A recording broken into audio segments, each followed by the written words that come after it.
Students, मेरा नाम आदित्य है and you all are very welcome on this channel. तो कैसे हैं आप लोग? बढ़िया है, मस्त है, खुश है। चलिए हम लोग क्लास 11 का जो फिजिक्स को पढ़ रहे थे उसी को और आगे कंटिन्यू करेंगे। प्रीवियस लेक्चर में हम लोग बेसिकली स्केलर प्रोडक्ट और डॉट प्रोडक्ट के बारे में बातचीत किए थे। डिटेल्ड में जितना पॉसिबल थ्योरी हो सकता था स्केलर प्रोडक्ट और डॉट प्रोडक्ट में आपके सिलेबस के पर्सपेक्टिव से सारा बात हम लोग कर चुके थे। हम लोग एक बेसिक फार्मूला को समझे थे कि अगर दो वेक्टर है और दोनों वेक्टर का हमको डॉट लेना है तो हम लोग लिखते हैं A vector dot B vector बराबर magnitude of A vector into magnitude of B vector into का कॉस थीटा। कॉस थीटा क्या होता है? छोटा सा angle between A vector and B vector. Clear है बात? ये सब बात आपके नोट्स में लिखा गया। उसके बाद हम लोग फिर पढ़े थे कि ऑर्थोगोनल यूनिट वेक्टर के बारे में कि सर ऐसा वेक्टर जो कि यूनिट वेक्टर भी होता है, कहने का मतलब मैग्नीट्यूड 1 होता है, ठीक, और उसके बाद सर वो ऑर्थोगोनल होता है, कहने का मतलब वो परपेंडिकुलर होता है। तो ऐसा हम लोग 3 पॉसिबल वेक्टर्स देखे थे। एक वेक्टर्स देखे थे आई कैप, दूसरा वेक्टर्स देखे थे जे कैप और तीसरा वेक्टर्स देखे थे के कैप। आई कैप का सिंपल सा मतलब है कि वो आई कैप जो है वो यूनिट वेक्टर या फिर direction of that vector along x axis दिखाता है। वाई कैप का मतलब है कि जे कैप का मतलब होता है कि वेक्टर अलोंग या फिर वेक्टर या डायरेक्शन अलोंग वाई एक्सिस दिखाता है। और के कैप का मतलब होता है कि डायरेक्शंस अलोंग, जो भी वेक्टर है उसका डायरेक्शंस अलोंग जेड एक्सिस की तरफ दिखाता है। क्लियर है? उसके बाद हम लोग पढ़े थे क्या कि चूंकि ये तीनों वेक्टर ऑर्थोगोनल है, चूंकि ये तीनों वेक्टर आपस में परपेंडिकुलर है, तो हमको पता है कि आई डॉट जे 0 होगा, जे डॉट के 0 होगा और के डॉट आई 0 होगा। ठीक, बढ़िया बात है। उसके बाद हम बोले थे कि जब भी आपसे आई डॉट आई का बात पूछा जाएगा तो हम बोलेंगे सर अगर यही आई वेक्टर है और दूसरा आई वेक्टर के साथ डॉट लेंगे तो चूंकि दोनों के बीच में एंगल 0 डिग्री है, इसका मतलब उन दोनों का डॉट प्रोडक्ट 1 आएगा, जे डॉट जे का डॉट प्रोडक्ट 1 आएगा और के डॉट के का डॉट प्रोडक्ट 1 आएगा। क्लियर है? तो आज का लेक्चर जो है मेनली स्केलर प्रोडक्ट पर सवाल है।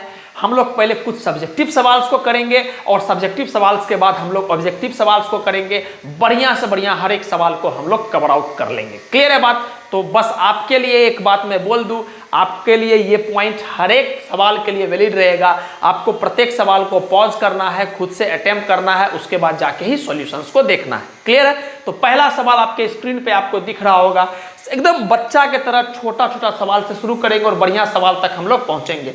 पहला सवाल है क्या कि अपने को ए वेक्टर दिया हुआ है। क्लियर है? अपने को ए वेक्टर दिया हुआ, ए वेक्टर दिया हुआ है 3 आई कैप प्लस 3 जे कैप प्लस 3 के कैप। ठीक, उसके बाद बी वेक्टर आपको दिया हुआ है माइनस का 4 आई कैप माइनस का 4 जे कैप प्लस का 4 के कैप। आपको ए वेक्टर डॉट बी वेक्टर निकालना है। क्लियर है? तो समझते हैं कैसे करेंगे, आराम से समझिएगा बात को।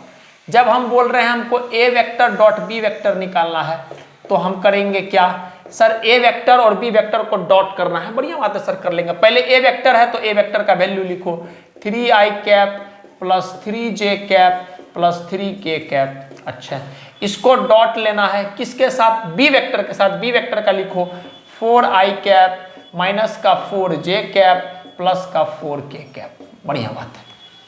ठीक, अब डॉट लेना शुरू करेंगे तो कुछ स्टेप्स हम डायरेक्ट लिखेंगे, आप समझिएगा। पहले हम इसका और इसका बात करते हैं, ध्यान दीजिएगा। 3 आई कैप और 4 आई कैप का बात करते हैं। इसका जब हम इसके साथ मल्टीप्लाई करेंगे तो आप बोलिएगा, प्लीज ध्यान दीजिएगा मेरी बात पर। जब हम इसका इसके साथ मल्टीप्लाई करेंगे तो आप बोलिएगा सर 3 में -4 मल्टीप्लाई करोगे तो आ गया -12। बढ़िया बात है। और आई कैप डॉट आई कैप आप रटा चुके हैं sir, I cap dot I cap क्या होता है? 1, तो इंटू 1। क्लियर है बात? आगे बढ़ते हैं। इसका पहले फिर इसके साथ मल्टीप्लाई करते हैं तो 3 में से अगर हम -4 को मल्टीप्लाई करेंगे तो वापस से आंसर क्या आएगा? -12। ठीक, फिर हम आपसे पूछेंगे कि आई कैप डॉट जे कैप। आई कैप डॉट जे कैप हम रटा चुके हैं, दोनों आपस में परपेंडिकुलर होता है, 90 डिग्री होता है और 90 डिग्री होता है या परपेंडिकुलर होता है तो डॉट प्रोडक्ट 0 आता है। इसका मतलब आई कैप डॉट जे कैप क्या हो जाएगा? 0। डायरेक्ट भी कर सकते थे लेकिन समझाने के लिए एक एक बात लिख रहे हैं। नेक्स्ट इसका फिर इसके साथ करेंगे तो 3 इंटू 4, पहले तो 12 लिखो, 4 तिया 12। अच्छा, आई कैप और के कैप का जब हम डॉट लेंगे तो हमको पता है दोनों आपस में ऑर्थोगोनल वेक्टर्स होता है और डॉट प्रोडक्ट क्या आता है? 0। आप देखिएगा अपना नोट्स में हम लिखा चुके हैं क्या कि सर आई कैप डॉट के कैप या आई कैप डॉट जे कैप या जे कैप डॉट आई कैप या जे कैप डॉट के कैप या के कैप डॉट आई कैप, ये सब का आंसर 0 होता है। आप अपना नोट्स में देखिएगा, उसी बात को हम इंप्लीमेंट करते हुए आगे बढ़ रहे हैं। क्लियर है मेरा बात? चलिए नेक्स्ट। अच्छा तीसरा, अब इसका मल्टीप्लीकेशन करना शुरू करते हैं 3j कैप। तो पहले इसका इसके साथ किए तो आप समझ में आ गया -12। अच्छा j और i है, इसका मतलब डॉट 0 हो जाएगा। बढ़िया। इसका फिर इसके साथ करेंगे तो 3 और गुना 4 -12। अच्छा j डॉट j है तो आंसर यहाँ पर 1 हो जाएगा। ठीक, फिर इसका इसके साथ करेंगे तो 4 तिया 12, लेकिन फिर देख रहे हैं कि j और k कैप है, इसका मतलब डॉट क्या हो जाएगा 0। ठीक है, आगे बढ़ते हैं। इसका इसके साथ करते हैं तो -12, लेकिन k और i दिया हुआ है तो फिर से 0 हो जाएगा। ठीक, आगे इसका फिर इसके साथ करेंगे तो वापस से 4 तिया -4 गुना का 3 -12, और k और j है तो वापस से फिर 0 आ जाएगा। ठीक, डॉट 0 आ जाता है। अच्छा इसका इसके साथ करेंगे तो 3 × 4 प्लस का 12, और k डॉट k क्या हो जाएगा सर 1। ठीक, आप थोड़ा सा सॉल्व करते हैं। इसको -12 लिखेंगे, ये भाई साहब तो चले गए 0, ये भाई साहब भी चले गए 0, ये भाई साहब भी चले गए 0, ये आ गया वापस से -12 × 1 -12, ये 0 हो गया, ये भी 0 हो गया, ये भी 0 हो गया, और ये कितना आ गया +12। तो +12 से -12 कट गया तो answer comes out to be -12।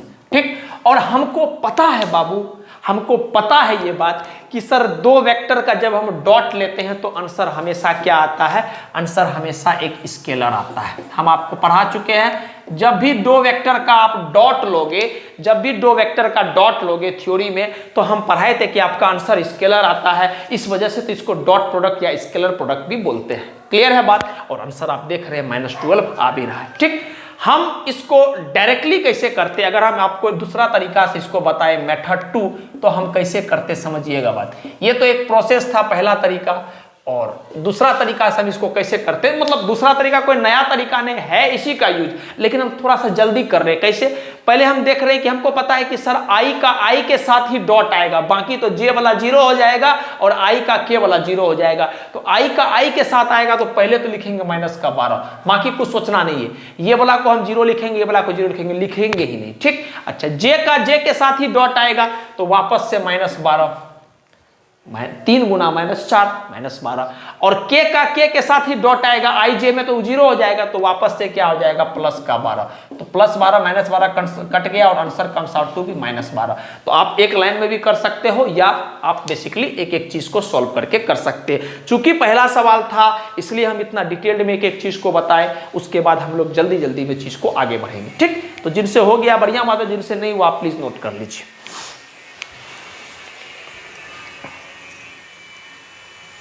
चलिए नेक्स्ट सवाल आपके स्क्रीन पे दिया हुआ है। आपसे पूछा गया है क्या कि आपको ए वेक्टर का वैल्यू दे दिया है, ए वेक्टर लिखा हुआ है 5i cap plus 5j cap plus का 5k कैप। उसके बाद दिया हुआ है बी वेक्टर कितना दिया हुआ है 3i कैप माइनस का 4j कैप। आपको निकालना है ए डॉट बी। सिंपल सी बात है, पहले भी कर चुके, थोड़ा सा प्रैक्टिस को और बेहतर बनाने के लिए, इनहेंस करने के लिए ये फिर सवाल को फिर से हम लोग कर रहे हैं। तो बनाते हैं हम लोग ए वेक्टर डॉट बी वेक्टर। बढ़िया बात है sir, A vector dot B vector, अच्छी बात है सर। ए वेक्टर को लिखो 5i कैप प्लस का 5j कैप प्लस का 5k कैप। बढ़िया बात है सर। डॉट बी वेक्टर क्या है सर 3i कैप माइनस का 4j कैप। ठीक, चलिए डॉट लेना शुरू करते हैं। सर हमको पता है सर कि i डॉट i 1 होता है और i डॉट j 0 होता है। तो समझ में आ गया कि सर i वाला है तो i वाला पे काम करेंगे, j और k के साथ तो इसमें 0 हो जाना है, तो लिखने में दिमाग में लगाना है। तो इसका जब हम इसके साथ मल्टीप्लाई करेंगे तो आंसर कितना आ जाएगा 5 × 3। ठीक, और i डॉट i 1 हो जाएगा, तो 1 लिखो ना लिखो कोई फर्क नहीं पड़ेगा। ठीक, इसका जब इसके साथ मल्टीप्लाई करेंगे तो क्या हो जाएगा 5 × माइनस का 4 20 तो होगा, लेकिन i डॉट j, ये डॉट है ना बाबू, तो i डॉट j जब करोगे तो वो 0 हो जाएगा। तो 20 × 0 वापस से क्या हो जाएगा 0, इसलिए नहीं लिख रहे उसको। j का j के साथ करेंगे तो प्लस का 5 × माइनस का 4। ठीक, अच्छा है। जे का आई के साथ जीरो होगा, कोई दिमाग में लगाना है। के का आई के साथ भी जीरो हो जाएगा और के का जे के साथ भी जीरो हो जाएगा। शर्त का है कि ये सब ऑर्थोगोनल यूनिट वेक्टर होता है, ठीक। तो परपेंडिकुलर जब रहता है तो डॉट वापस से जीरो हो जाता है। काहे का कि cos थीटा 90 डिग्री हो जाता है और cos थीटा अगर 90 डिग्री हो जाएगा तो 90 डिग्री पर cos थीटा जीरो हो जाता है, ठीक, खत्म बात। तो यहां से आ गया 5 तिया 15 और माइनस का 20, तो answer comes out to be कितना, माइनस का 5 यूनिट, खत्म। और आना भी चाहिए सर, हमको पता है कि डॉट प्रोडक्ट का जो आंसर आता है वो हमेशा एक स्केलर आता है। इस सब बात को भी ध्यान में आप रखिएगा, ठीक। तो जिनसे नहीं हुआ आप प्लीज इसको नोट कर लीजिए, फिर हम नेक्स्ट सवाल को लिखेंगे। चलिए नेक्स्ट सवाल आपके स्क्रीन पे आपको दिख रहा होगा। सवाल वाला बोल रहा है क्या कि आपके पास एक वेक्टर है, कौन सा vector, A vector. The vector A vector has magnitude 5 unit. एक वेक्टर ए वेक्टर है जिसका मैग्नीट्यूड 5 यूनिट दिया हुआ है, लेंथ 5 यूनिट दिया हुआ है। बी वेक्टर है जिसका मैग्नीट्यूड 6 यूनिट दिया हुआ है, बी वेक्टर का मैग्नीट्यूड 6 यूनिट दिया हुआ है। और डॉट प्रोडक्ट जो है ए वेक्टर और बी वेक्टर का वो 30 यूनिट दे दिया है सवाल वाला, ठीक। आपसे पूछा गया है कि find the angle between A vector and B vector. कर लेंगे आराम से, कोई टेंशन लेने वाली बात नहीं है ना।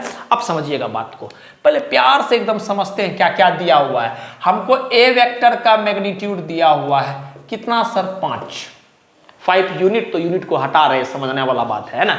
ए वेक्टर का मैग्नीट्यूड दिया हुआ है 5, ठीक। अच्छा, उसके बाद क्या दिया हुआ है सर, बी वेक्टर का मैग्नीट्यूड भी दिया हुआ है। कितना दिया हुआ है बी वेक्टर का मैग्नीट्यूड, 6, देखिए ना 6 यूनिट, 6 दिया हुआ है। अच्छा, और क्या दिया हुआ है कि dot product of A vector and B vector, कहने का मतलब A vector dot B vector जो दिया हुआ है वो कितना दिया हुआ है, 30 यूनिट, है ना, 30 दिया हुआ है। क्लियर है बात, ए वेक्टर डॉट बी वेक्टर 30 दिया हुआ। इतना इंफॉर्मेशन अपने को सवाल वाला पूछा है, हमसे सवाल वाला पूछा है थीटा बता दो, angle between A vector and B vector हमको बता दो, ठीक। बढ़िया बात करते हैं सर आराम से। हमको एक ही फॉर्मूला पता है कि सर हमको डॉट प्रोडक्ट में एक बात आप रटवा चुके हैं क्या, कि sir A vector dot B vector जो होता है वो होता है magnitude of A vector into magnitude of B vector into का cos theta. Theta is the angle between A vector and B vector, ठीक। हम आपको ये बात रटवा चुके हैं क्या कि बाबू sir A vector dot B vector जो होता है वो magnitude of A vector into magnitude of B vector into का cos थीटा होता है। क्लियर है, तो हमको थीटा पे काम करना है, तो क्या हम यहां से ऐसा लिख सकते हैं, cos थीटा बराबर A vector dot B vector बटे का magnitude of A vector into magnitude of B vector. बिल्कुल सर, अरे सर इस चीज को उठा करके आप नीचे ला दो, क्रॉस मल्टीप्लीकेशन, तो cos थीटा बराबर A vector dot B vector बटे का magnitude of A vector into magnitude B, ठीक। अब कुछ नहीं करना है सर, वैल्यू पुट करो। सवाल वाला खुद हमको देखिए, ध्यान से देखिए, सवाल वाला ए वेक्टर डॉट बी वेक्टर का वैल्यू दे दिया है, कितना दिया है 30, तो लिख देते हैं 6, 5, 30, ठीक। मैग्नीट्यूड ऑफ ए वेक्टर लिखना है, मैग्नीट्यूड ऑफ ए वेक्टर कितना दिया हुआ है 5 into magnitude of B vector कितना दिया हुआ है 6, तो लिखते हैं 6। तो कितना आ रहा है सर, ऊपर भी 30 और नीचे भी 30, तो 30 बटे 30 कितना हो जाएगा, it comes out to be 1। तो देयरफॉर यहां से क्या मिला सर, cos थीटा का वैल्यू 1 मिल रहा है। और एक छोटा बच्चा को भी रटा होगा, 9-10 का बच्चा को ट्रिग्नोमेट्री एटलीस्ट जो पढ़ा है कि cos थीटा का वैल्यू 1 कब होता है, जब थीटा बराबर आपका 0 डिग्री होता है, ठीक। तो हमारा फाइनल आंसर क्या होगा, 0 डिग्री। धीरे धीरे सवाल का लेवल को हम लोग अच्छे तरफ ले जाएंगे, लेकिन आपको समझना जरूरी है पहला बात, ठीक है। तो थीटा का वैल्यू क्या आ गया, 0 डिग्री। हम उम्मीद करते हैं कि आपको बात समझ में आया होगा। तो जिनसे नहीं बना आप प्लीज इसको नोट डाउन कर लीजिए।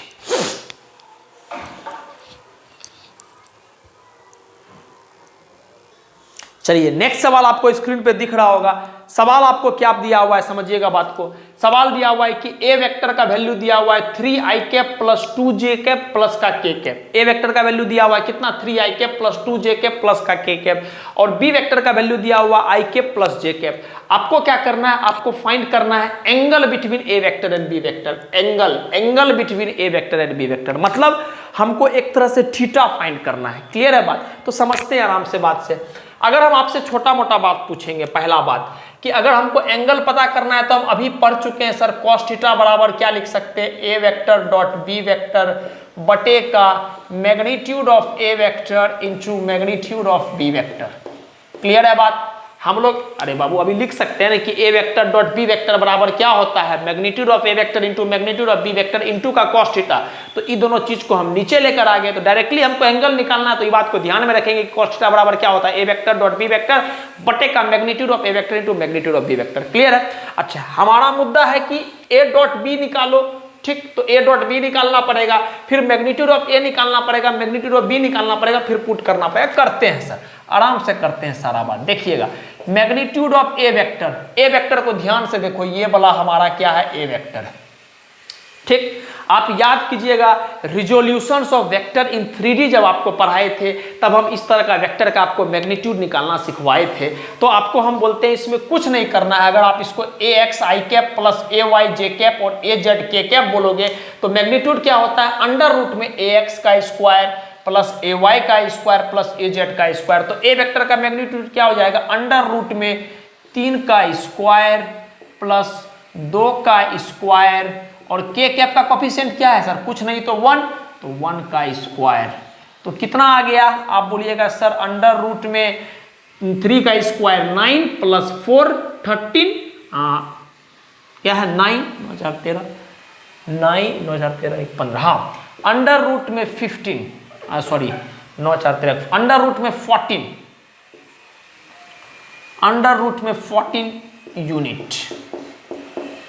यहां तक कोई दिक्कत नहीं है। तो मैग्नीट्यूड ऑफ ए वेक्टर कितना आ गया sir, magnitude of A vector आ गया रूट अंडर 14। कैसे आया रूट अंडर 14, 3 का स्क्वायर 9, 2 का स्क्वायर 4, 9 प्लस 4 9 प्लस 4 13 प्लस का 1 14, ठीक। अच्छा, अब आगे मुद्दा है बी वेक्टर का मैग्नीट्यूड निकालना। सर निकालते हैं सर बी वेक्टर का मैग्नीट्यूड। बी वेक्टर का मैग्नीट्यूड क्या हो जाएगा सर, ये हमारा बी वेक्टर है, तो इसमें हम क्या बोल सकते हैं, इसको हम लोग बोल सकते हैं ए एक्स आई कैप प्लस ए वाई जे कैप, के कैप है नहीं, तो सिंपल सी बात है सर, ये resolution of vector in 2D में आपको पढ़ाए थे। इसका मैग्नीट्यूड निकालने का तरीका होता है ए एक्स का होल स्क्वायर प्लस ए वाई का होल स्क्वायर। ए एक्स कितना है सर, मतलब आई का कोफिशिएंट कितना है 1, तो 1 का स्क्वायर प्लस ए वाई मतलब जे का कोफिशिएंट कितना है, जे कैप का, तो 1, तो 1 का स्क्वायर। तो ये क्या आ जाएगा √2 यूनिट, √2 यूनिट। क्लियर है?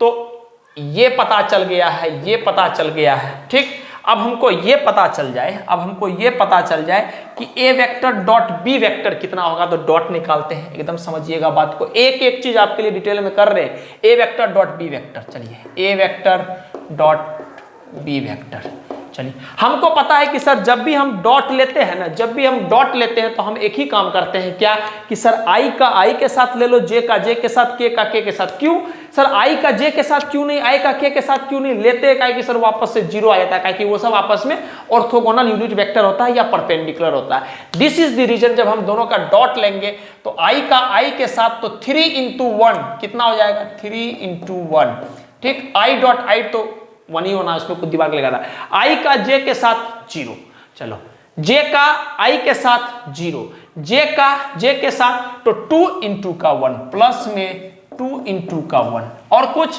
जे का के तो है ही नहीं, कुछ नहीं करना है। के का आई के साथ 0, के का जे के साथ 0, तो डॉट कितना आ जाएगा, 3 1 जा 3 प्लस का 2 1 जा 2, तो ये आ गया कितना 5, ठीक।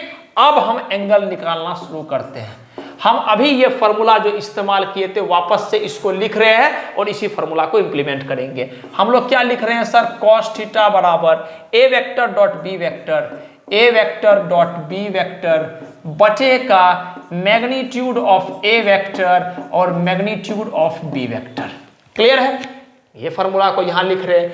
ए वेक्टर डॉट बी वेक्टर का वैल्यू कितना है सर, अरे सर अभी तो निकाले हैं 5, देखो ना ए वेक्टर डॉट बी वेक्टर का वैल्यू कितना है 5, ठीक। मैग्नीट्यूड ऑफ ए वेक्टर ध्यान से देखिएगा, मैग्नीट्यूड ऑफ ए वेक्टर कितना है, रूट अंडर कितना, रूट अंडर 14, तो हम इसको लिख सकते हैं रूट अंडर 14, ठीक। अच्छा, मैग्नीट्यूड ऑफ बी वेक्टर कितना है सर, रूट अंडर 2, तो इसको हम लोग लिख सकते हैं इनटू में रूट अंडर 2, ठीक। थोड़ा सा मैथ लगाते हैं, ध्यान दीजिएगा, थोड़ा सा मैथ लगाएंगे तो cos थीटा बराबर ये कितना हो जाएगा, ऊपर में 5 का 5 और नीचे में आ जाएगा रूट अंडर 14 × 2 28, 28। तो 28 को क्या हम ऐसे लिख सकते हैं 7 × 4, तो रूट से 4 वाला चीज तो निकल जाएगा, तो ये आ जाएगा 5/2 √7। इतना बेसिक मैथ आपको उम्मीद करते हैं पता होगा, बट फिर भी बता दिए कि 28 को 7 × 4 लिख सकते हैं, तो रूट के अंदर जो 4 है उसको बाहर निकालेंगे तो 2 बन जाएगा, और रूट तो में जो है 7 बच जाएगा, तो 2 √7 हो गया।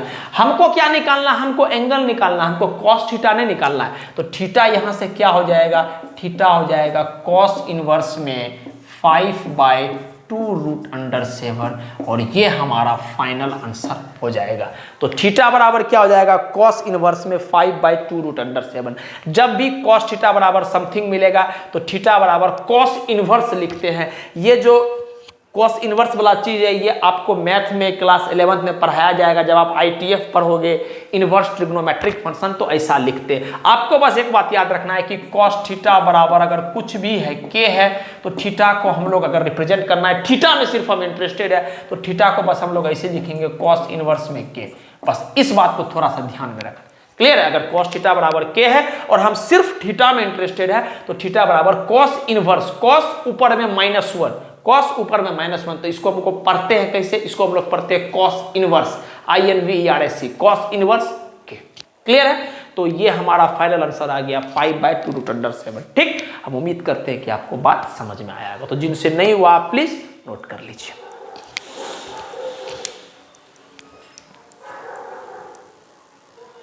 चलिए नेक्स्ट सवाल आपके स्क्रीन पे आपको दिख रहा होगा। सवाल बोल रहा है क्या, इफ ए वेक्टर, अगर आपके पास एक वेक्टर है 2i cap plus 3j cap plus 8k cap is perpendicular to, ये वेक्टर जो है ये क्या है, ये परपेंडिकुलर है किस वेक्टर के, 4i कैप माइनस का 4j कैप प्लस का xk cap, then find the value of x, आपको x का वैल्यू निकालना है।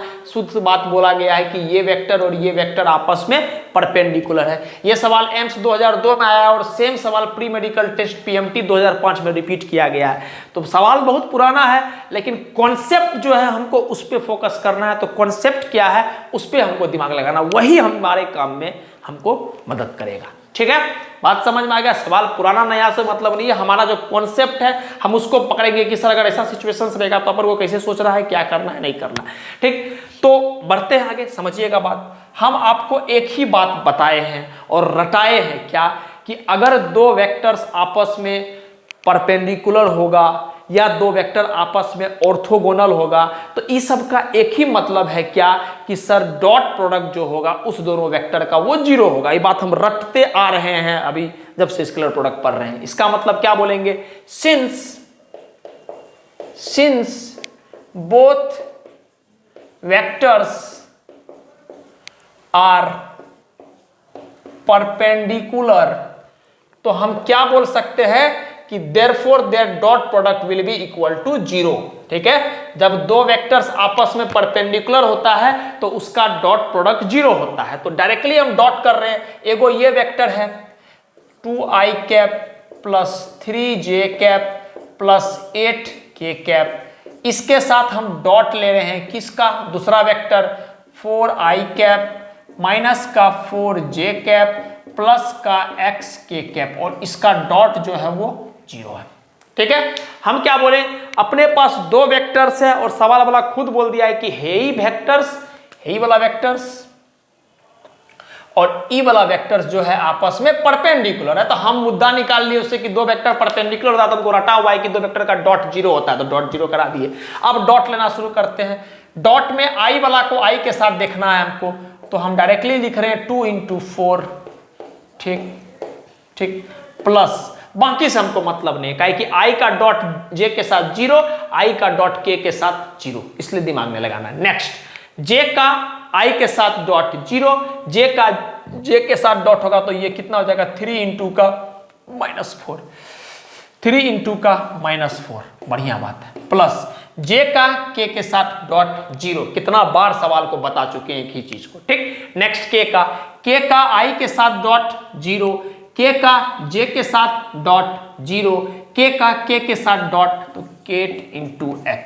ठीक, और ये टोटल का सम जो है ये पूरा डॉट जो है 0 के बराबर आता है। ठीक, अब बेसिक मैथ है, सॉल्व करते हैं। 4 दूनी 8 माइनस का 12 प्लस का 8x बराबर 0। तो 8x का वैल्यू कितना आ गया सर, ये आ गया आपको माइनस का 4, इधर चला गया तो 4 आ गया, तो x का वैल्यू कितना आ गया 4/8, मतलब it comes out to be 1/2। तो हमारा जो आंसर है, आंसर हो जाएगा कितना सर, आंसर हो जाएगा 1/2। ठीक, मैं फिर से एक बात दोहरा रहा हूं कि हमारा इस सवाल का कॉन्सेप्ट सीखना जरूरी है। कॉन्सेप्ट हम यहां से एक बात सीखे कि जब भी दो वेक्टर्स रहेगा और दो वेक्टर्स आपस में कभी परपेंडिकुलर बोल देगा या परपेंडिकुलर की जगह कभी एक शब्द का प्रयोग कर देगा ऑर्थोगोनल, ऑर्थोगोनल शब्द का प्रयोग कर देगा, या कभी बोल देगा both are normal to each other, both vector are normal to each other, तो इस सब बात का एक ही मतलब होता है कि दोनों वेक्टर आपस में परपेंडिकुलर है, और जब दोनों वेक्टर्स आपस में परपेंडिकुलर होगा तो हम एक बात रटा चुके हैं कि डॉट प्रोडक्ट जो होगा दोनों वेक्टर्स का वो 0 के बराबर होगा। तो उसके बेसिस पे आंसर आ गया 1/2। ठीक, तो जिनसे नहीं हुआ आप प्लीज नोट कर लीजिए। चलिए नेक्स्ट सवाल आपके स्क्रीन पे आपको दिख रहा होगा। सवाल बोल रहा है क्या कि find the angle date A vector जो कि आई कैप प्लस जे कैप प्लस के कैप है, वो एक्स एक्सिस के साथ कितना एंगल बना रहा है, एक्स एक्सिस के साथ कितना एंगल बना रहा है। अब इस बात का डायरेक्ट अनुमान लगा पाना थोड़ा मुश्किल है। क्या कि ए वेक्टर जो है एक्स एक्सिस के साथ कितना एंगल बना रहा है, ना डायग्राम पता है ना कुछ पता है, तो थोड़ा मुश्किल है। लेकिन हमको एक बात पता है कि सर अगर हमको एक्स एक्सिस, ध्यान से सुनिएगा मेरा बात को, अगर हमको एक्स एक्सिस की तरफ वेक्टर पता चल गया कि एक्स एक्सिस की तरफ है ही वेक्टर है, तो 100% कंफर्म है कि दोनों का डॉट ले लेंगे और थीटा निकाल लेंगे। क्लियर है। तो सबसे पहला मुद्दा है कि हमको एक वेक्टर डिफाइन करना पड़ेगा जो कि एक्स एक्सिस की तरफ है। क्लियर है, काहे कि एक्स एक्सिस से एंगल बना रहा है इसलिए एक्स एक्सिस की तरफ। बढ़िया, हमको पता है कि सर एक्स एक्सिस में, आप भी बोलिएगा ये बात कि एक्स एक्सिस में, समझिएगा बात को, एक्स एक्सिस में 100% कंफर्म है कि आई कैप तो होगा ही होगा और जे कैप और के कैप नहीं होगा। फिर से बोल रहे हैं, एक्स एक्सिस पे एक्स कोऑर्डिनेट तो कुछ ना कुछ होगा ही ना होगा, वाई कोऑर्डिनेट और के कोऑर्डिनेट जेड कोऑर्डिनेट क्या हो जाएगा, 0 हो जाएगा। या हम ऐसे सिंपली बोल सकते हैं कि सर एक्स एक्सिस की तरफ पक्का है कि आई कैप का तो कुछ ना कुछ कंपोनेंट आएगा ही आएगा, ये 100% कंफर्म है, और जे कैप और के कैप वाला कंपोनेंट 0 आएगा। क्लियर है, काहे कि एक्स एक्सिस की तरफ ले रहे हैं। तो सबसे पहला मेरा काम है कि एक वेक्टर हमको एक्स एक्सिस की तरफ डिफाइन करना है। देखिए समझते हैं आराम से। Let the vector along x axis b, let the vector along x axis b, एक वेक्टर जो हमारा x एक्सिस की तरफ है वो है क्या sir, i cap plus 0 j cap plus 0 k cap. अब आपके दिमाग में आ रहा होगा कि सर 0 लिख रहे तो लिखे का है, समझाना था इसलिए लिखे थे बाबू कि एक्स एक्सिस की तरफ आई कैप वाला तो कुछ ना कुछ होगा, अब जो हो से मतलब नहीं, कुछ ना कुछ तो होगा, 100% कंफर्म है।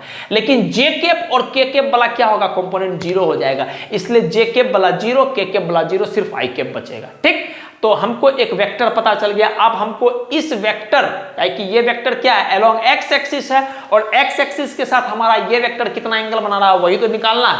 तो इस वेक्टर और इस वेक्टर का डॉट ले लो, थीटा पता चल जाएगा। तो करते हैं, समझते हैं आराम से बात। कॉस थीटा बराबर क्या होता है सर, कॉस थीटा बराबर A vector dot B vector बटे का magnitude of A vector into magnitude of B vector. ठीक, और मान लेते हैं इस वेक्टर को अपन बोल रहे हैं क्या, बी वेक्टर। क्लियर है। अब थोड़ा थोड़ा हम डायरेक्ट करेंगे चीज को, समझिएगा बात को। अच्छा, ए वेक्टर डॉट बी वेक्टर लेंगे, इसका अगर हम इसके साथ डॉट लेंगे तो आप बोलेगा सर आई वाला का आई के साथ डॉट लीजिएगा तो 1 × 1 प्लस आई का जे के साथ डॉट 0, आई का के साथ डॉट 0। ठीक, चलिए जे वाला का आई के साथ डॉट 0, जे वाला का जे के साथ डॉट कितना हो जाएगा, 0 × 1। ठीक, जे वाला का के साथ डॉट 0। ठीक, आइए के वाला का आई के साथ डॉट 0, के वाला का जे के साथ डॉट 0, के वाला का के साथ डॉट कुछ तो आएगा सर 1 × 0 या 0 × 1, 1 × 0। ठीक, ये ऊपर में डॉट आ गया। अब मैग्नीट्यूड ऑफ ए वेक्टर क्या हो जाएगा, अंडर रूट में 1 का स्क्वायर प्लस 1 का स्क्वायर प्लस 1 का square, component of A vector, resolution of A vector in A 3D component, वो बात पढ़ाए थे आपको। तो मैग्नीट्यूड ऑफ ए वेक्टर क्या हो जाएगा, अंडर रूट में 1 का स्क्वायर प्लस जे कैप का कंपोनेंट कोफिशिएंट 1 का स्क्वायर प्लस के का कोफिशिएंट 1 का स्क्वायर बटे अंडर रूट में। अच्छा, क्या सर बी का मैग्नीट्यूड क्या हो जाएगा, अंडर रूट में 1 का स्क्वायर प्लस 0 का स्क्वायर प्लस 0 का स्क्वायर, 1 का स्क्वायर प्लस 0 का स्क्वायर प्लस 0 का स्क्वायर। देखिए हम बाबू 0 नहीं भी लिख सकते थे, लेकिन हम आपको प्रैक्टिकली अच्छा से फील करना चाह रहे हैं, इसलिए ये सब बात लिखना पड़ रहा है। ठीक है, चलिए जब आप ऊपर में देखिएगा सॉल्व कीजिएगा तो 1 इंटू 1 1 प्लस का 0 तो ऊपर में आ गया 1, बढ़िया बात है। नीचे में अंडर रूट में 1 प्लस 1 तो ये आ गया √3। अच्छा, और ये कितना आ गया, अंडर रूट में 1 प्लस 0 मतलब 1, तो सिंपली हम लोग डायरेक्टली 1 लिखते हैं, काहे कि under root of 1 is nothing but 1। ठीक, तो ये हमको सॉल्व करके कितना आ गया 1/√3। ठीक है, तो हम यहां से बोल सकते हैं सर cos थीटा बराबर 1/√3। क्लियर है, हमारा मुद्दा है थीटा निकालना। काहे कि एंगल पूछा गया, फाइंड दी एंगल पूछा गया। तो थीटा बराबर क्या हो जाएगा, अभी सिखाए आपको, थीटा बराबर क्या लिख सकते हैं, cos इनवर्स में 1/√3, और यही हमारा फाइनल आंसर आ गया। तो थीटा बराबर क्या आ जाएगा, cos इनवर्स में 1/√3।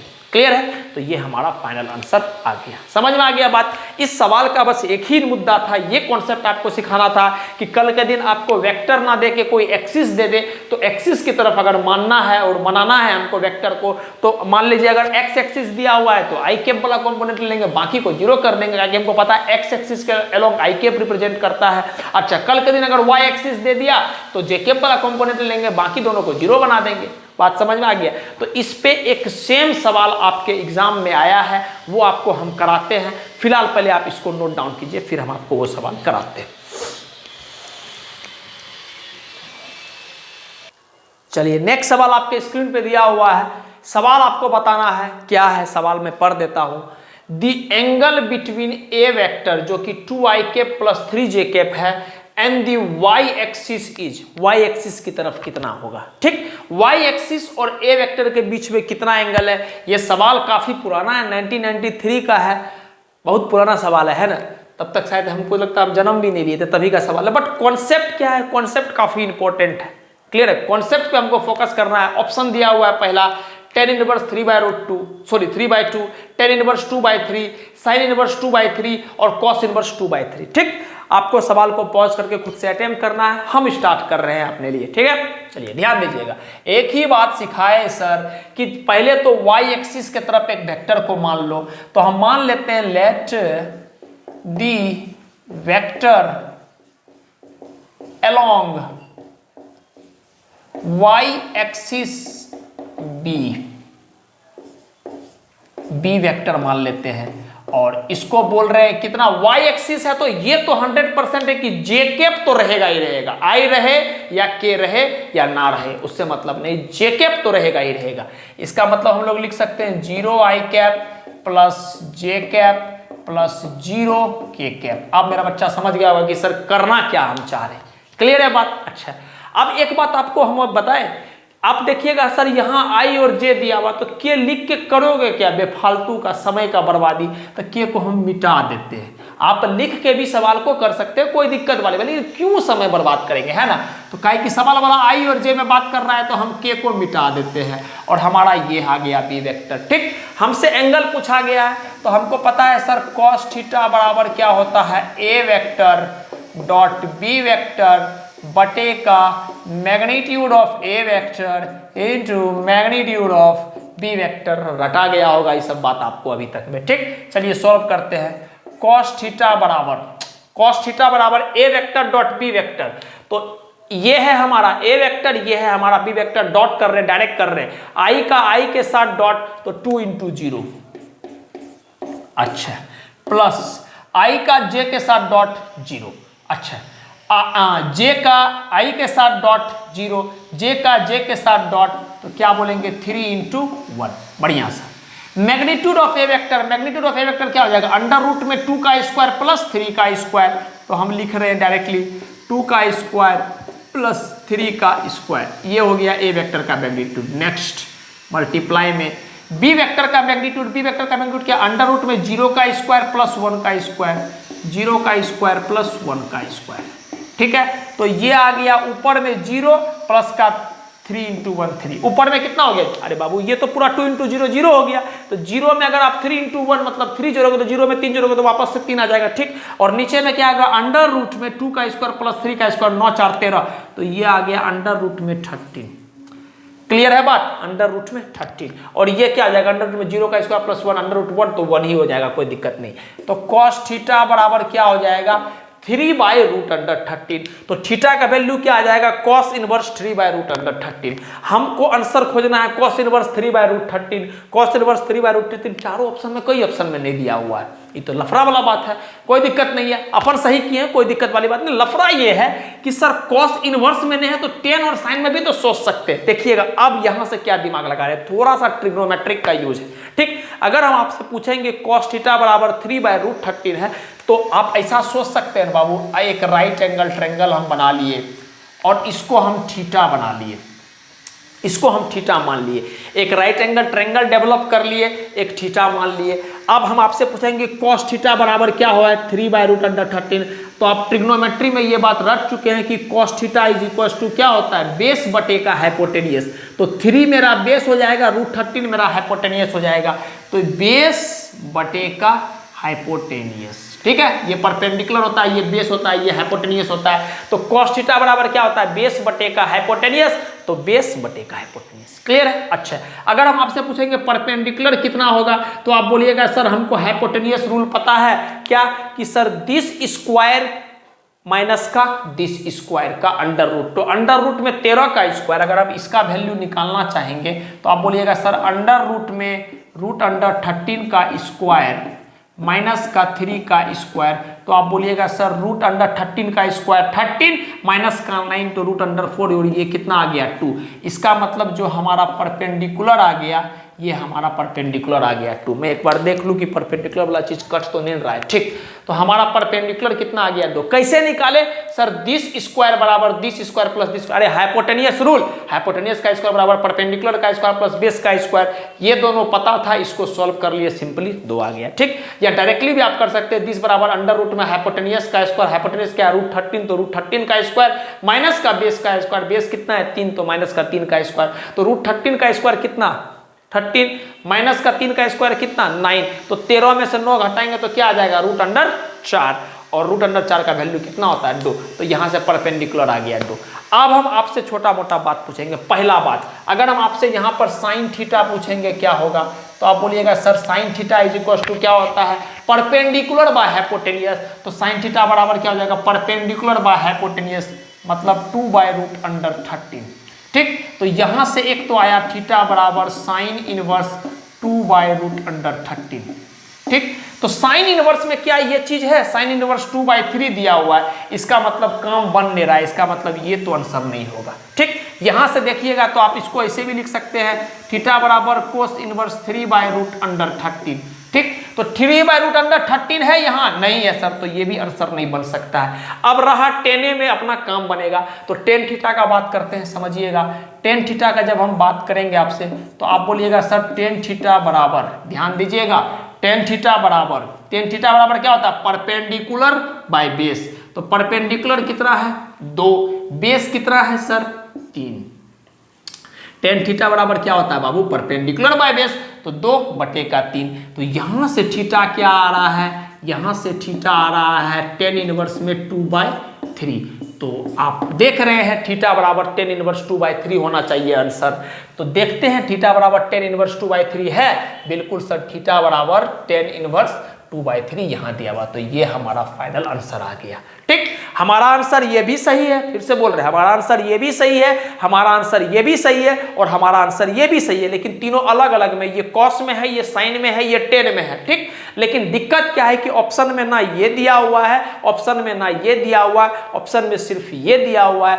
दिस इज द रीजन कि ये हमारा आंसर हो जाएगा, ठीक। तो आप देखें कि एक कॉन्सेप्ट के साथ साथ अगर आपको सिर्फ, अगर आपको सिर्फ वेक्टर आ रहा होता तो आप यहां पर पहुंच के रुक जाते, तो आपको ट्रिग्नोमेट्री जब तक नहीं आएगा तब तक आप फाइनल आंसर पे अचीव नहीं कर पाओगे। तो आपको बेसिक मैथ तो एटलीस्ट आना चाहिए, इसलिए ट्रिग्नोमेट्री वगैरह पढ़ाया जाता है, मैथमेटिकल टूल्स में हम भी पढ़ाए हैं।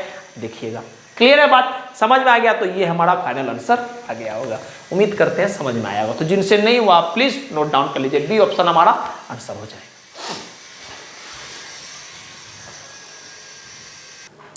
नेक्स्ट सवाल आपके स्क्रीन पे आपको दिख रहा होगा। सवाल वाला क्या बोल रहा है, एक फोर्स है, ए फोर्स एफ वेक्टर बराबर 5i cap plus 3j cap newton is applied over a particles. एक फोर्स है किसी पार्टिकल के ऊपर में लगा है, which displaces it from origin to a point. क्या किया, उस पार्टिकल को, पार्टिकल पहले ओरिजिन 0,0 पर रुका हुआ था, अब वहां से उस पार्टिकल पे जब फोर्स अप्लाई किया तो पार्टिकल जो है कुछ पोजीशन 2i कैप माइनस का j कैप मीटर पर पहुंच गया। आपको बताना है कि इस दौरान वर्क, जो फोर्स के वजह से इस पार्टिकल पर कितना वर्क किया गया है। ठीक, पहला ऑप्शन माइनस का 7 जूल, प्लस का 13 जूल, प्लस का 7 जूल, प्लस का 11 जूल। ये सवाल देख सी सकते हैं आप, 2001 एम्स में भी आया, प्री मेडिकल में भी आया, ट्रिपल ई जो कि आप जेई मेंस के नाम से होता है उसमें भी आया हुआ है। ठीक, तो हम करते हैं, अचीव करते हैं सवाल को अच्छी तरह से, कोई दिक्कत वाली बात नहीं है। हम एक बात आपसे पूछेंगे कि आप डिस्प्लेसमेंट की बात करो, पहले डिस्प्लेसमेंट की बात करो, डिस्प्लेसमेंट की बात करो।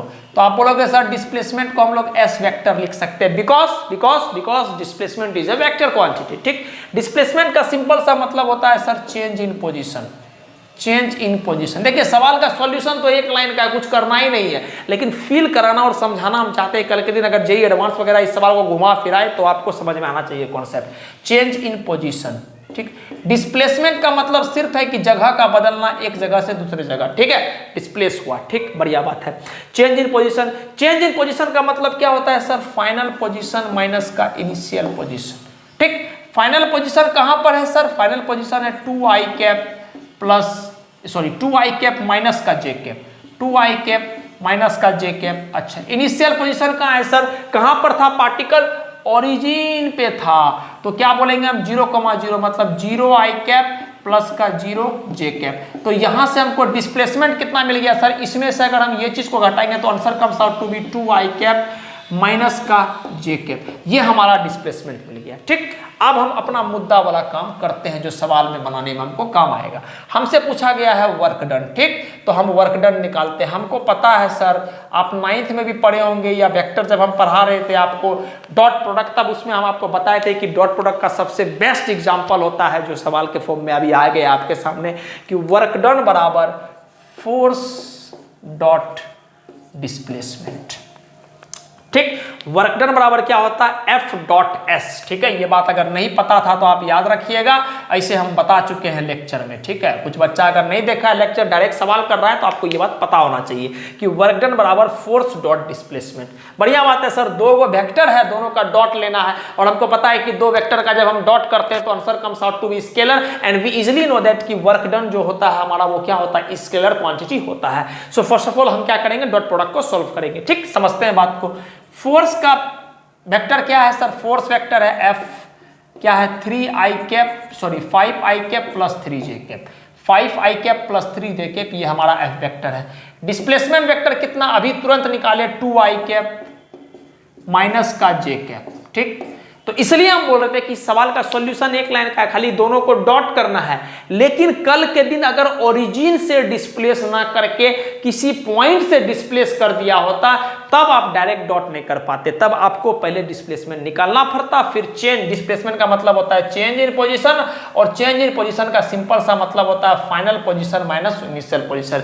जब हम लोग काइनेमेटिक्स शुरू करेंगे तब इस सब बात को डिटेल में देखेंगे, बट फिलहाल आपको पता होना चाहिए चेंज इन पोजीशन का मतलब होता है फाइनल पोजीशन माइनस का इनिशियल पोजीशन। फाइनल पोजीशन यहां पर पहुंच गया पार्टिकल, इनिशियल ओरिजिन से चला था, इस वजह से ये काम हम कर रहे हैं। फिर से आपको बोल रहे हैं, यहां ओरिजिन था इसलिए बड़ा आसानी से डिस्प्लेसमेंट आ गया, वरना हमको इनिशियल पोजीशन अगर दिया रहेगा तो सॉल्व करके निकालना पड़ेगा। क्लियर है, चलिए आगे बढ़ते हैं। डॉट लेना है दोनों का, तो आई कैप का आई कैप के साथ तो डॉट, तो 5 गुना 2। ठीक, आई कैप का जे कैप के साथ डॉट 0, खत्म बात, प्लस जे कैप का आई कैप के साथ डॉट 0, जे कैप का जे कैप के साथ डॉट 3 इंटू का -1, ठीक, तो 5 गुना 2 10 प्लस 3 इंटू -1, तो ये कितना हो गया -3। तो answer comes out to be 10 में से अगर हम 3 घटाएंगे तो कितना हो जाएगा 7। तो answer comes out to be 7 joule. तो हमारा जो वर्क डन हो जाएगा, हमारा जो वर्क डन हो जाएगा सर वो हो जाएगा 7 जूल।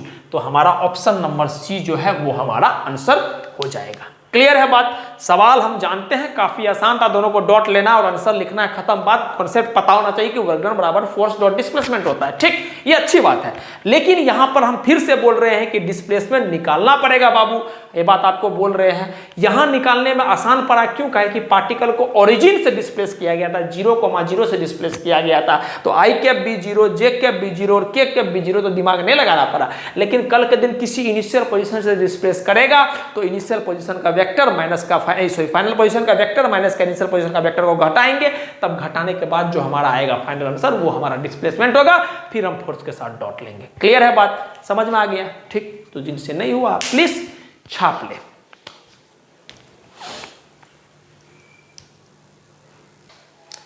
नेक्स्ट सवाल आपके स्क्रीन पे रखा हुआ है, आपको स्क्रीन पे देखना है और समझना है सवाल को और अटेम्प्ट करना है।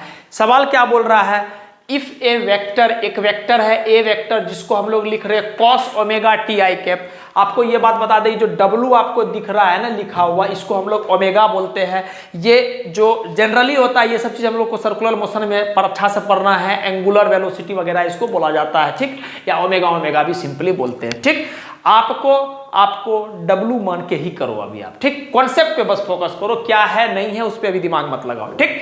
जब आएगा वक्त तो उस पर चीज को हम लोग अच्छे तरह से सीख लेंगे, ठीक। आपको एक वेक्टर दिया हुआ है, ए वेक्टर बराबर cos W T I cap, omega ने पढ़ रहे हैं आपके लिए, चलिए W ए पढ़ रहे हैं, cos W T I cap plus sin W T J cap, ठीक। एंड बी वेक्टर बराबर cos W T by 2 I cap plus sin W T by 2 J cap, ठीक।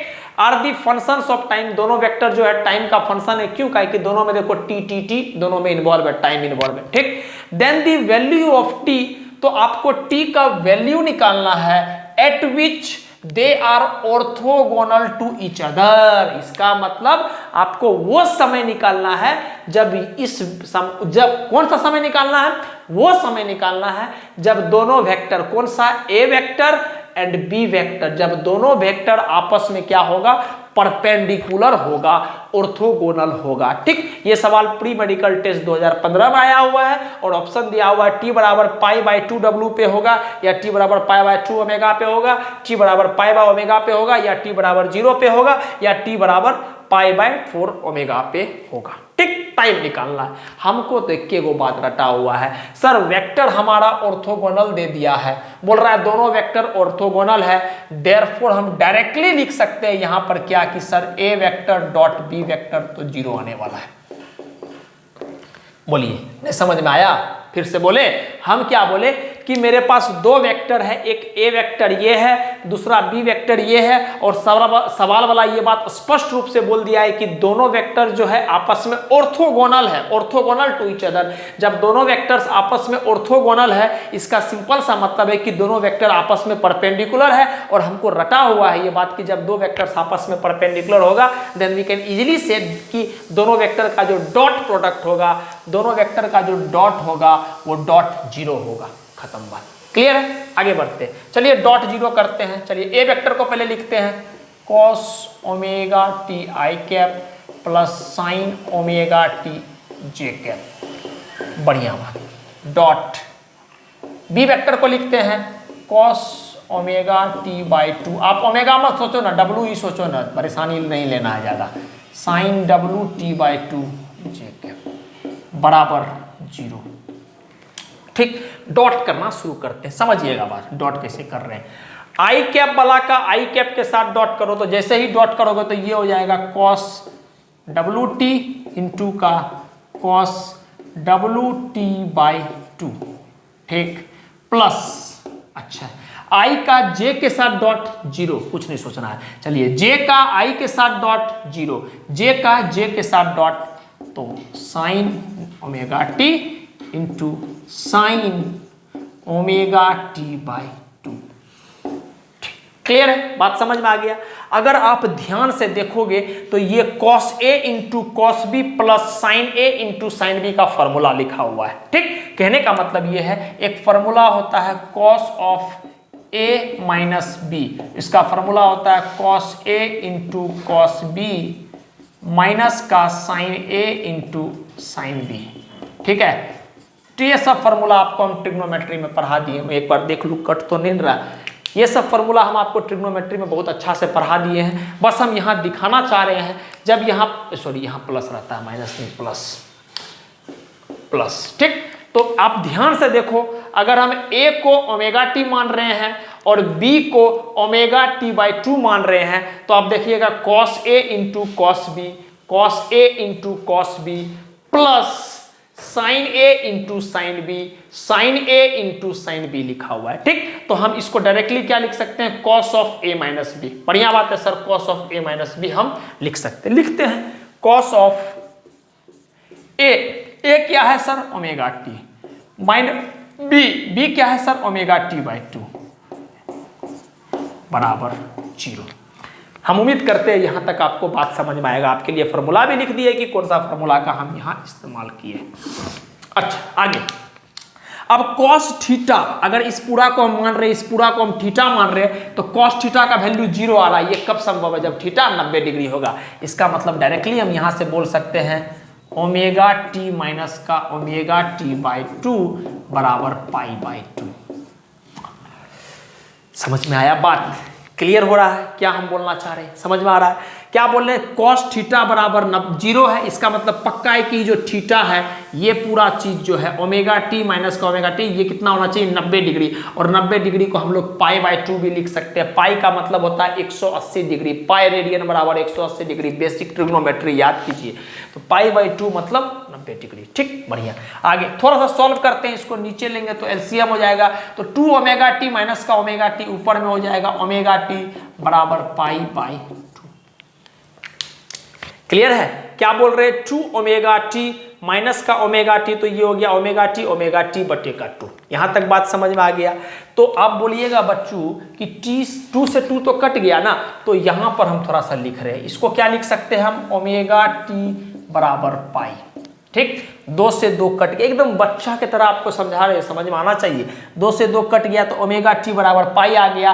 तो टी का वैल्यू क्या आ गया सर, टी का value आ जाएगा पाई बटे ओमेगा। तो कौन सा टाइम पे ये दोनों वेक्टर आपस में ऑर्थोगोनल होगा, हमको पता है सर, टी बराबर पाई बाय ओमेगा पे दोनों वेक्टर का डॉट जो है वो 0 हो जाएगा।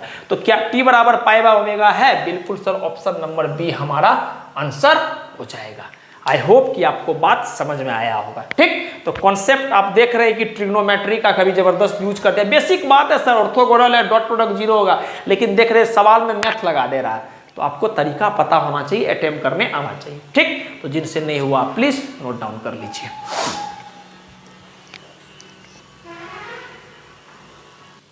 चलिए, लास्ट सवाल आपके स्क्रीन पे लिखा हुआ है। ये सवाल जेईई मेंस 2019 में आया है। डॉट प्रोडक्ट का बढ़िया सवाल हमको ऐसा लग रहा है कैलकुलेशन के पर्सपेक्टिव से है।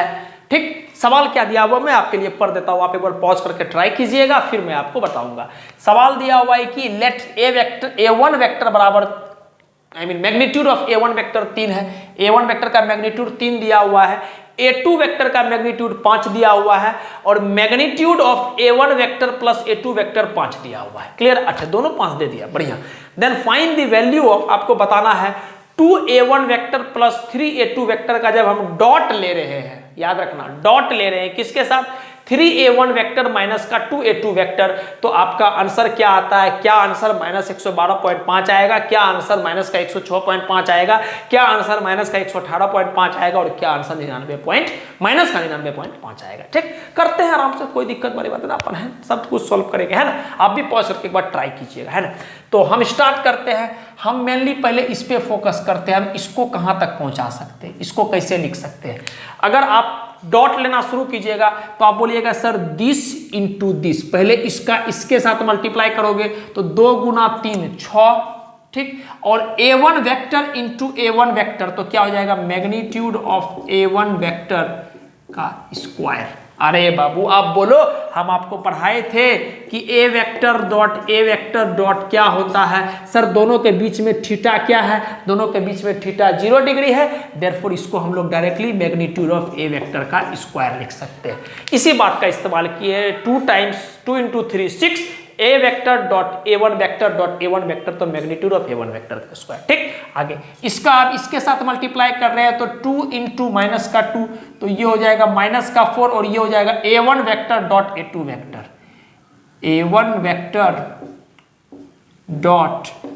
To vector.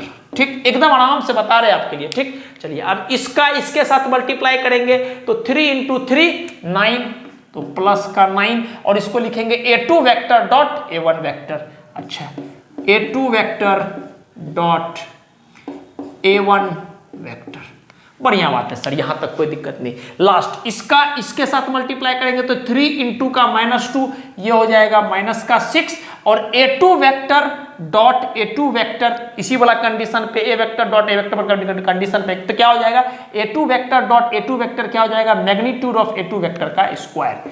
तो मैग्नीट्यूड ऑफ ए2 वेक्टर का स्क्वायर। ठीक, बढ़िया बात है, कोई दिक्कत नहीं। चलिए अच्छा, एक कॉन्सेप्ट आपको हम बताए थे क्या कि एक तो इस कॉन्सेप्ट का इस्तेमाल किया गया है इस सवाल में, एक कॉन्सेप्ट और बताए थे कि सर वेक्टर जो होता है वो कम्यूटेटिव लॉ को फॉलो करता है। तो हम यहां इस्तेमाल कर रहे हैं क्या, हम बोले थे कि sir A vector dot B vector जो होगा वो हमेशा B vector dot A vector के बराबर होगा।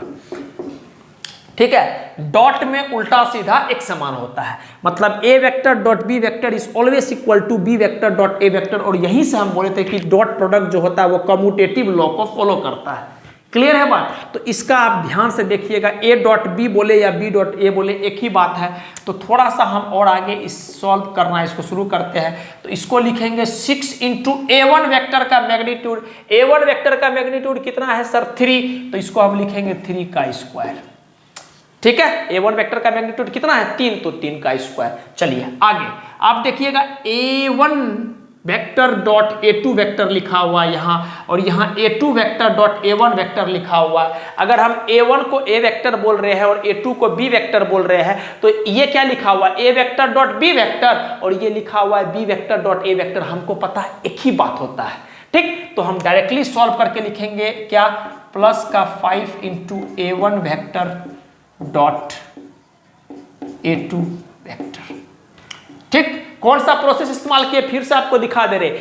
इसको अगर हम ए मान रहे हैं, इसको हम बी मान रहे हैं फिल करने के लिए, तो ये क्या लिखा हुआ है ए डॉट बी और ये क्या लिखा हुआ है बी डॉट ए। लेकिन हमको पता है कि डॉट प्रोडक्ट में ए डॉट बी और बी डॉट ए एक ही बात होता है। तो सिंपली आप बोल सकते हैं इसको हम लोग लिखा हुआ है जो -4 A1 dot A2 plus 9 A1 dot A2 हम इसको लिख सकते हैं। ए2 डॉट ए1 को हम लोग a1 डॉट a2 लिख सकते हैं। तो सेम चीज हो गया। तो जब घटाएंगे 9 में से 4 को घटाएंगे तो प्लस का 5 × a1 डॉट a2 लिख दिए। ठीक, आगे माइनस का 6 × a2 वेक्टर का स्क्वायर। a2 वेक्टर का मैग्नीट्यूड कितना है सर 5 है, तो 5 का स्क्वायर। ठीक है, अब हम इसको मिटा देते हैं, काहे कि उम्मीद मेरा काम इससे हो गया। देख भी लिए, समझ भी लिए, फील भी कर लिया आप।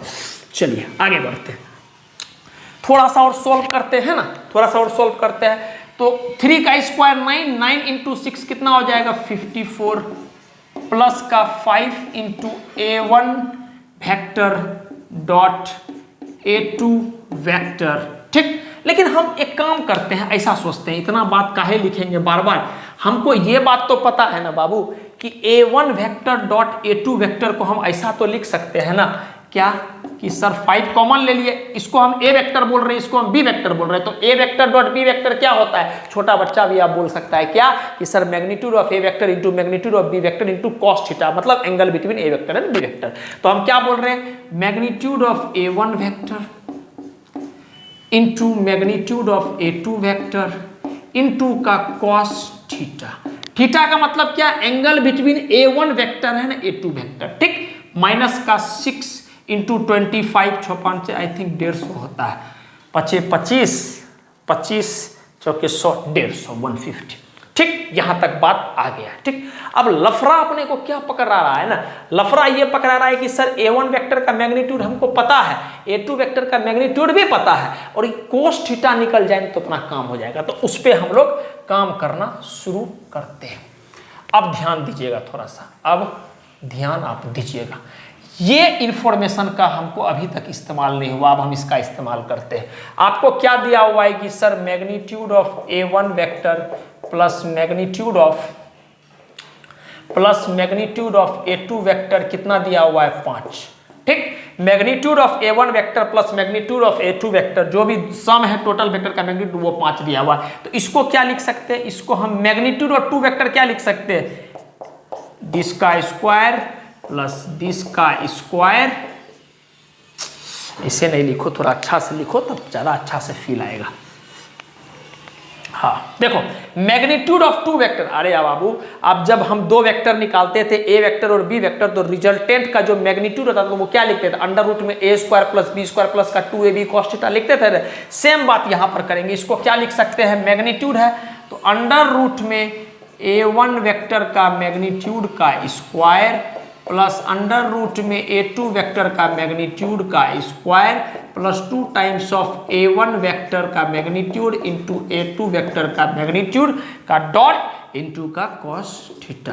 ठीक, या सिंपली आप बोलो magnitude a1 vector into a2 vector का मैग्नीट्यूड इंटू का cos थीटा, और ये पूरा का पूरा चीज अंडर रूट में चल गया, बराबर का 5 आ गया। क्लियर है बात, समझ में आ रहा है, कोई दिक्कत नहीं है। ठीक, हम इसको magnitude of a1 vector plus a2 vector को क्या लिख रहे हैं, अंडर रूट में a1 वेक्टर का मैग्नीट्यूड का स्क्वायर प्लस a2 वेक्टर का मैग्नीट्यूड का square plus 2 times of a1 vector into a2 vector into cos theta. कौन सा फॉर्मूला है सर, वही वाला फॉर्मूला, अंडर रूट में magnitude of a vector plus b vector को क्या लिख सकते थे हम लोग, अंडर रूट में a का स्क्वायर प्लस b का स्क्वायर प्लस का 2ab cos थीटा।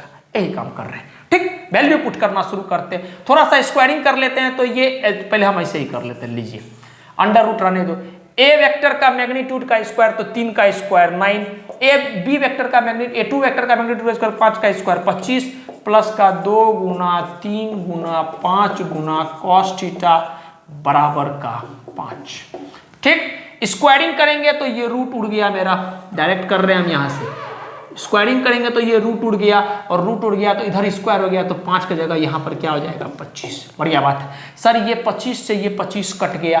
ठीक, तो 5 दिया 15, 15 दूनी 30, तो ये हो जाएगा 30 cos थीटा बराबर का 9, और 9 नहीं इधर जाएगा तो -9, 9 नहीं -9, और cos थीटा बराबर क्या हो जाएगा -9/30, और ये हो जाएगा आई थिंक cos थीटा बराबर -3/10। cos थीटा का वैल्यू कितना आ गया, cos थीटा का वैल्यू आ गया आपको -3/10।